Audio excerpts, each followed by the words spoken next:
Hey everybody, this is Ray Renati and you've reached Green Room on Air, a part of the conglomerate, the international conglomerate Green Room Radio. How are you today? I'm out here on the Palo Alto Baylands taking a walk on this Sunday of Memorial Day weekend. If you're from the Bay Area and you've never been to the Baylands in Palo Alto, you should come out here. It's beautiful. There are so many migrating birds. We often have white pelicans that come out here for several months during the year, and other birds, the breeds of which I have no idea. Um, I was thinking today that so many of us in this country right now are kind of down in the dumps. I do a lot of driving and I see a lot of aggression on the roads. Um, I think that we have the highest levels of depression and anxiety in our culture than we've ever had. We have an opioid crisis. We have a benzodiazepine crisis. We have a government right now that is making people feel horrible despite what they say, despite the fact that they say the economy is wonderful and all this. And yet I see more homeless and more people living in their trailers and campers along the side of the road than I've ever seen. So I don't believe that that's true. But on the other hand, there are literally probably 1 billion people in the world right now who are suffering from torture or political oppression or extreme poverty, who would easily take your place, who would happily take my place, anybody who's listening to this probably who would happily take any of your places. So I just wanted to say that I'm grateful for what I have in my family and the fact that I can walk 10 minutes from my house and be in this beautiful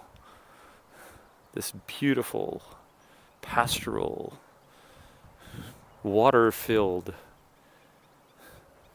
scene of natural wonder. Yeah.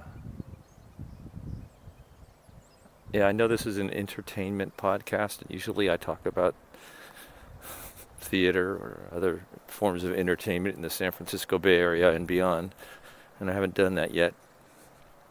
Oh, I will. What the heck? I've been busy doing some staged readings of plays. Many of you probably know what that means, but an author will write a play and find a director, and then usually for 1 or 2 nights you read the play in front of an audience after having rehearsed for a few hours. It's a way for a playwright to develop a new play. Usually they would like to see it produced somewhere in a full production. Most playwrights go through this process before a play is produced in a full production at a legitimate theater company. Most, not all. Most should. Some don't. And that's when you see a new play that's too long, or it seems like a good play, but you feel like, why did I get bored? Well, oftentimes there are scenes or pieces of scenes that need to be cut or changed, shortened. Usually because they're repetitive. That's what I found. Oftentimes playwrights write too much about the same thing. But anyway, that's what I've been up to. I have been watching the TV show True Detective, Season 3, and I have never witnessed a show go from being really entertaining and have you hanging on every episode to a show becoming so boring. I'm almost to the season finale. of season 3 of True Detective, and it's the last 3 episodes have been boring beyond belief, and I'm not a person to say that very easily. Wow, it's so bad that they're introducing plot points that are hard to even recall. The actors are mumbling because they're portraying old men, and there's a lot of mumbling going on, a lot of nothing for long stretches of time. No action, no conflict. I am a little confused as to how they can allow a show to deteriorate that much. If you disagree with me, let me know. Just go to my website, rayrenati.com, and leave me a note. Or send me an email at rayrenati@gmail.com. Or greenroomonair@gmail.com.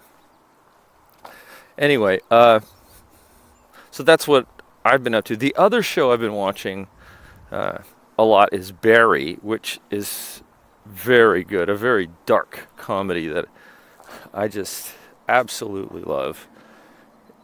It's so much fun. There's some real characters on that show, some real excellent character actors.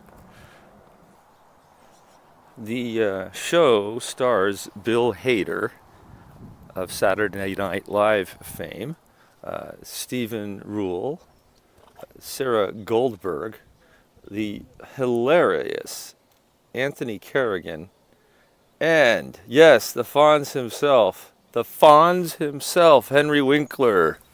Hey, hey, hey. God, when I was a kid, I loved Happy Days. I never missed an episode. I loved the Fonz. He was my hero. I had a big Fonz poster on the wall above my bed, right next to the Cheryl Tiegs poster and the Farrah Fawcett Majors poster and the Mark Spitz poster and the Wonder Woman poster. Fonz was right there with them. But this show, Barry, is on HBO. It's the 2nd season. It's about a hitman from the Midwest who moves to Los Angeles and who is trying to become an actor in Los Angeles. And no matter how hard he tries, he just cannot get out of the hitman business. It's very, very funny. I highly recommend it. It's only a half an hour show. But you'll probably want to sit there and binge watch it. I did, and then I caught up. But I think I'm 1 episode behind now. I want to watch it, but I've been watching it with my wife, and she's not around. So do I watch it and not tell her that I watched it, and then watch it again and just pretend I haven't seen it? Is that wrong? I don't know. I might do that. Barry. Check it out. Alrighty, folks. This has been another episode of Ray's Shorts. Keep your chin up. Be grateful if you can. Most of us in this country have a lot to be grateful for. Just ask yourself, if you had died yesterday, no matter how miserable you are at the moment, how much would you have given to be able to come back to life and experience the moment you are in right now? And I bet a lot of you, if you really do that, will suddenly feel very, very, very grateful for whatever is happening to you at the moment, even if it's somewhat uncomfortable. That's my hypothesis. It's actually not mine. I was listening to Sam Harris, and he was talking about this, but it really hit home with me. Anyway, folks, I wish you all the best. Many of you who listen to this, I probably know personally, and I want to tell you all that I love you. I really do. And just remember to keep your pants on, okay? And until next time, I will see you on the boards. Okay, take it easy, everyone. Bye-bye. Carly Ozard, her version of Bridge Over Troubled Water to take you out of this episode. Au revoir. Until next time, à bientôt. Moi.